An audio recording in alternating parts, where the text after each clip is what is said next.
Assalomu alaykum, hurmatli kuzatuvchilar. 3D model yaratib, shu veb-saytga yuklagandim. Ancha vaqt bo'lib ketdi, bu ish bilan shug'ullanmayapman, lekin modellarim birin-ketin sotilishni boshladi va o'shanga men video qilishga qaror qildim. Xo'p, CG Trader veb-saytidagi 20 ga yaqin, 20 dan oshiq modellarim bor. Hozirgi kunga kelib 3 tasi sotildi xolos. Bu boshlanishiga menimcha yaxshi ko'rsatkich. Lekin CG Trader'da muammoli tomoni soliqlar juda ham katta ekan. Men sizlarga hozir shuni ko'rsatib bermoqchiman. Xo'p. Mana bu yerda birinchi sotganim Oxygen Converter deb nomlangan metallurgiyada qo'llaniladigan pech 3D modelini yaratganimda Hindistondan sotib olishgan. Xo'p, original price, original narxi $2 qilib belgilaganman.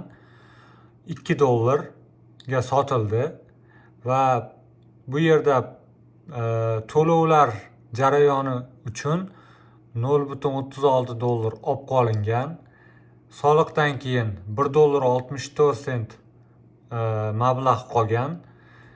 Xo'p, bu earning rate, bu darajasi, pul ishlash darajasi. Bitta sotilgan modelga уже yana sotiladigan bo'lsa, bu daraja ko'tarilishi mumkin.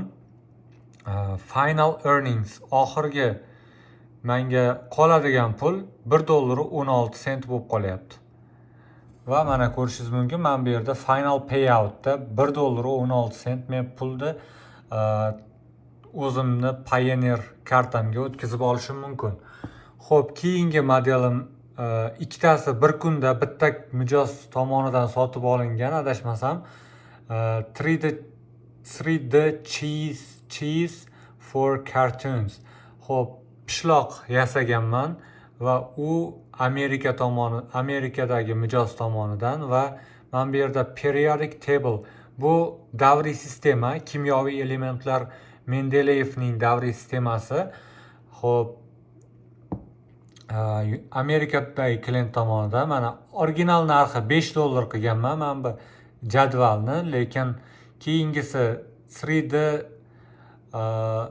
cheese, pishloqni narxi $10 edi. Xo'p, bu sotilgan $1.50 ga. Bilmadim nimaga. Men lekin original narxini $5 qilib belgilaganman, lekin bu yerda $1.50 ga sotib beryapti. Va men bu yerda pishloqni $10 ga qilib belgilaganman. Balki $10 ga arzimasligi uchun $3 ga sotayotgan bo'lishi mumkin. $3 ga sotildi va payment, to'lov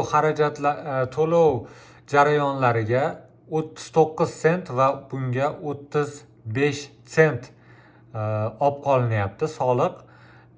Soliqdan keyin $2.61 menda qolyapti va bu yoqdagi davriy sistema 3D modeliga $1.15 qolyapti.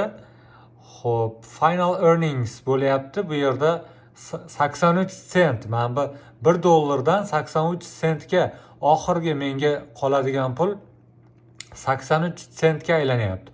Tasavvur qilyapsizmi? Men bu yerda $1.50 ga sotildi. 83 sent yarimi, почти yarimi menga qolyapti. Xo'p, bunda $3 ga sotildi, $1.88 va menga qolyapti qoladigan pul. Lekin bu yerda belgilaganman, $10 qilib narxini belgilaganman.